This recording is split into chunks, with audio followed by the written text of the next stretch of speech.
ದೇವಾದಿದೇವ ಶಿವ. ಶಿವನು ಅಲಂಕಾರ ಬಯಸದ ಸರಳ ದೇವ.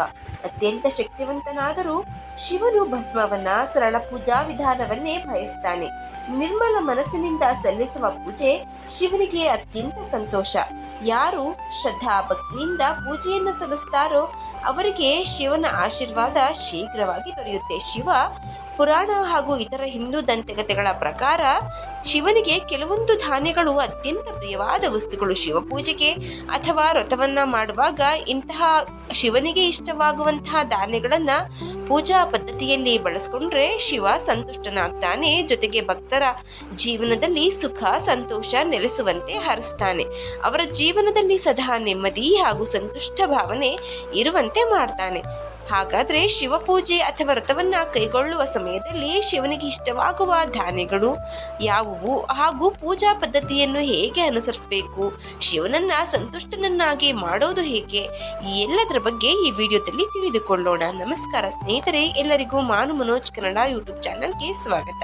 ಇನ್ನೇನು ಮಹಾಶಿವರಾತ್ರಿ ಪ್ರಾರಂಭವಾಗೋ ಸಮಯ.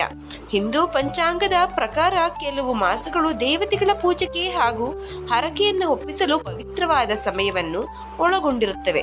12 ಮಾಸಗಳಲ್ಲಿ ಶ್ರಾವಣ ಮಾಸ ಮತ್ತು ಮಾಘ ಮಾಸ ಶಿವನಿಗೆ ಅರ್ಪಿತವಾದ ಮಾಸಗಳು. ಶ್ರಾವಣ ಮಾಸದಲ್ಲಿ ಶಿವನಿಗಾಗಿ ವಿಶೇಷ ಪೂಜೆ ಹಾಗೂ ವ್ರತವನ್ನ ಕೈಗೊಂಡ್ರೆ ಪುಣ್ಯಗಳು ದೊರೆಯುತ್ತವೆ. ಹಾಗೆ ಮಾಘ ಮಾಸದಲ್ಲಿ ಬರುವ ಶಿವರಾತ್ರಿಯಂದು ಅತ್ಯಂತ ಪುಣ್ಯಕರವಾದ ದಿನ. ಈ ದಿನ ನಾವು ಮಾಡುವ ಪೂಜೆ ದಾನಗಳು ನಮಗೆ ಅತ್ಯಂತ ಪುಣ್ಯ ಫಲಗಳನ್ನ ಶೀಘ್ರವಾಗಿ ಅನುಗ್ರಹಿಸುತ್ತವೆ. ಸೋಮವಾರವು ಶಿವನಿಗೆ ಅರ್ಪಿತವಾದ ದಿನ.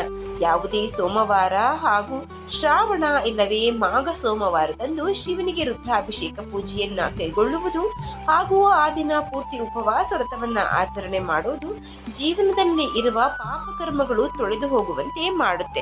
ಹಾಗೆ ಮಹಾಶಿವರಾತ್ರಿಯ ದಿನ ಪುಣ್ಯ ಪ್ರಾಪ್ತಿಯಾಗುವುದರ ಜೊತೆಗೆ ಜೀವನವು ಸಂತೋಷದಿಂದ ಕೂಡಿರುತ್ತದೆ ಎನ್ನುವುದು ನಂಬಿಕೆ. ಸೋಮವಾರದಂದು ಅಥವಾ ಮಹಾಶಿವರಾತ್ರಿಯ ವಿಶೇಷ ಸಮಯದಲ್ಲಿ ಶಿವನ ಮೂರ್ತಿಗೆ ಅಥವಾ ಶಿವಲಿಂಗಕ್ಕೆ ತಣ್ಣನೆಯ ಹಾಲಿನ ಅಭಿಷೇಕ, ಬಿಲ್ವಪತ್ರೆಯ ಅಲಂಕಾರ, ಪಂಚಾಮೃತವನ್ನ ನೈವೇದ್ಯಕ್ಕೆ ಇರಿಸಬೇಕು. ಒಂದಿಷ್ಟು ಸಮಯಗಳ ಕಾಲ ಶಿವನನ್ನೇ ಧ್ಯಾನ ಮಾಡಬೇಕು.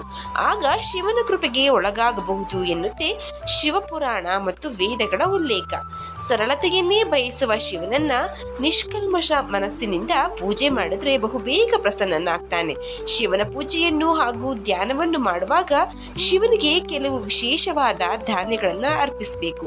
ಪುರಾತನ ಕಾಲದಲ್ಲಿ ಋಷಿಮುನಿಗಳು ಸಹ ಶಿವನಿಗೆ ಇಷ್ಟವಾಗುವ ಧಾನ್ಯಗಳ ನೈವೇದ್ಯವನ್ನ ಹಾಗೂ ಅಭಿಷೇಕವನ್ನ ಕೈಗೊಳ್ಳೋದ್ರ ಮೂಲಕ ಸಾಕ್ಷಾತ್ಕಾರವನ್ನ ಪಡಿತಾ ಇದ್ರಂತೆ.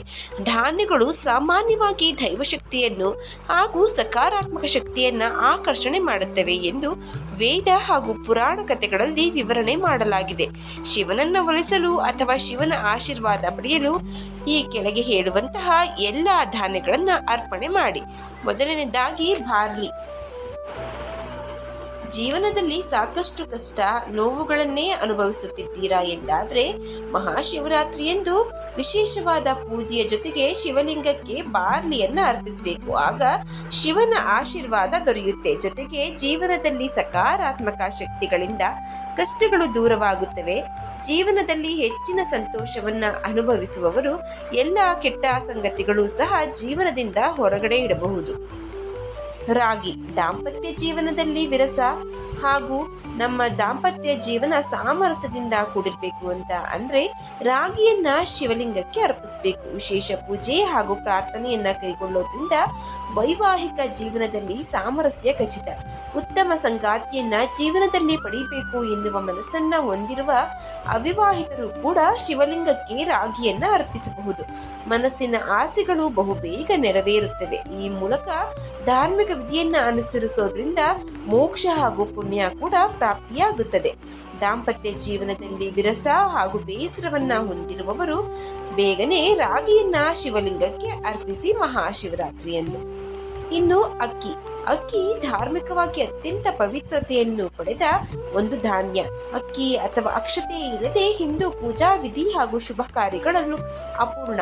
ಅಕ್ಕಿಯು ಮನುಷ್ಯ ಮತ್ತು ದೈವಶಕ್ತಿಯ ನಡುವೆ ಉತ್ತಮ ಬಾಂಧವ್ಯ ಹಾಗೂ ಸಂಪರ್ಕವನ್ನ ಕಲ್ಪಿಸಿಕೊಡುತ್ತದೆ. ಶಿವಪುರಾಣದ ಪ್ರಕಾರ ಶಿವಲಿಂಗಕ್ಕೆ ಅಥವಾ ಮಹಾಶಿವನಿಗೆ ಅಕ್ಕಿಯನ್ನ ಅರ್ಪಿಸೋದ್ರಿಂದ ವ್ಯಕ್ತಿಯ ಜೀವನದಲ್ಲಿ ಆರ್ಥಿಕ ಸ್ಥಿತಿ ಸುಧಾರಿಸುತ್ತದೆ, ಜೊತೆಗೆ ಆದಾಯದ ಮೂಲ ಕೂಡ ಹೆಚ್ಚುತ್ತದೆ. ಜೀವನದಲ್ಲಿ ಹಣದ ಕೊರತೆ ಉಂಟಾಗುವುದಿಲ್ಲ ಎಂದು ಹೇಳಿದ್ದಾರೆ. ಇನ್ನು ಗೋಧಿ. ಬಂಜೆತನ ಸಮಸ್ಯೆ ಇರುವ ದಂಪತಿಗಳು ಶಿವಲಿಂಗಕ್ಕೆ ಪೂಜೆಯನ್ನ ಕೈಗೊಂಡು ಗೋಧಿಯನ್ನ ಅರ್ಪಿಸಬೇಕು. ಪ್ರಾಚೀನ ಕಾಲದ ಋಷಿ ಮುನಿಗಳು ಹೇಳುವ ಪ್ರಕಾರ ಮಕ್ಕಳಿಲ್ಲದ ದಂಪತಿಗಳು ಪ್ರತಿ ಸೋಮವಾರ, ಶಿವರಾತ್ರಿಯ ಸಮಯದಲ್ಲಿ ಅಥವಾ ಶ್ರಾವಣ ಮಾಸದ ಪ್ರತಿ ಸೋಮವಾರ ಶಿವನಿಗೆ ಗೋಧಿಯನ್ನ ಅರ್ಪಿಸಬೇಕು. ಜೊತೆಗೆ ಭಕ್ತಿಯಿಂದ ಕೈಗೊಳ್ಳುವ ಪೂಜೆಯಿಂದ ಮಕ್ಕಳ ಭಾಗ್ಯವನ್ನ ಪಡೆಯಬೇಕು. ಇನ್ನು ಕುಟುಂಬದ ಸದಸ್ಯರು ದೀರ್ಘಕಾಲದ ಅನಾರೋಗ್ಯ ಹಾಗೂ ಸಾಕಷ್ಟು ಕಷ್ಟ ನಷ್ಟಗಳನ್ನ ಅನುಭವಿಸ್ತಾ ಇದ್ರೆ ಶಿವಲಿಂಗಕ್ಕೆ ಅಥವಾ ಶಿವನಿಗೆ ಎಳ್ಳನ್ನ ಅರ್ಪಿಸಿ ಪೂಜೆಯನ್ನ ಮಾಡಬೇಕು. ಹೀಗೆ ಮಾಡೋದ್ರಿಂದ ಅನಾರೋಗ್ಯ ಸಮಸ್ಯೆಗಳಿಂದ ಬಹುಬೇಗ ಮುಕ್ತಿಯನ್ನ ಪಡೆಯಬಹುದು. ಕಷ್ಟಗಳು ಸಹ ಸುಲಭವಾಗಿ ನಿವಾರಣೆಯಾಗುತ್ತವೆ ಎಂದು ಹೇಳಲಾಗುತ್ತದೆ. ಭವಿಷ್ಯದಲ್ಲಿ ಉತ್ತಮ ಆರೋಗ್ಯವನ್ನ ಪಡೆದುಕೊಳ್ಳಬಹುದು. ಹೆಸರು ಕಾಳು. ಪುರಾಣ ಕಥೆಗಳು ವಿವರಿಸುವ ಪ್ರಕಾರ ಶಿವಲಿಂಗಕ್ಕೆ ಅಥವಾ ಶಿವನಿಗೆ ಹೆಸರು ಕಾಳನ್ನ ಅರ್ಪಿಸಿದರೆ ಜೀವನದಲ್ಲಿ ಮಾಡಿದ ಪಾಪ ಕರ್ಮಗಳು ತೊಳೆಯುತ್ತವೆ. ಇದರೊಟ್ಟಿಗೆ ಜೀವನದಲ್ಲಿ ಸಕಾರಾತ್ಮಕತೆಯನ್ನ ಕಂಡುಕೊಳ್ಳಬಹುದು. ಜೀವನದಲ್ಲಿ ಸನ್ಮಾರ್ಗದಲ್ಲಿಯೇ ನಡೆಯಬಹುದು. ಪ್ರತಿ ವಿಶೇಷವಾದ ಸೋಮವಾರದಂದು ಅಥವಾ ಮಹಾಶಿವರಾತ್ರಿಯಂದು ಶಿವಧ್ಯಾನ, ಪೂಜೆ ಹಾಗೂ ಹೆಸರು ಕಾಳನ್ನು ಅರ್ಪಿಸೋದ್ರಿಂದ ಭವಿಷ್ಯದ ಪ್ರತಿಯೊಂದು ಮಾರ್ಗದಲ್ಲೂ ಅಡಚಣೆಗಳು ಇದ್ದರೆ, ಕಷ್ಟಗಳು ಇದ್ದರೆ ನಿರ್ಮೂಲನೆಯಾಗುವುದು ಖಂಡಿತ. ಹಾಗಾಗಿ ನಾವು ಎಂದಿಗೂ ಈ ಧಾನ್ಯಗಳನ್ನ ಶಿವಪೂಜೆಯಲ್ಲಿ ಬಳಸೋದನ್ನ ಮರೆಯಬಾರದು.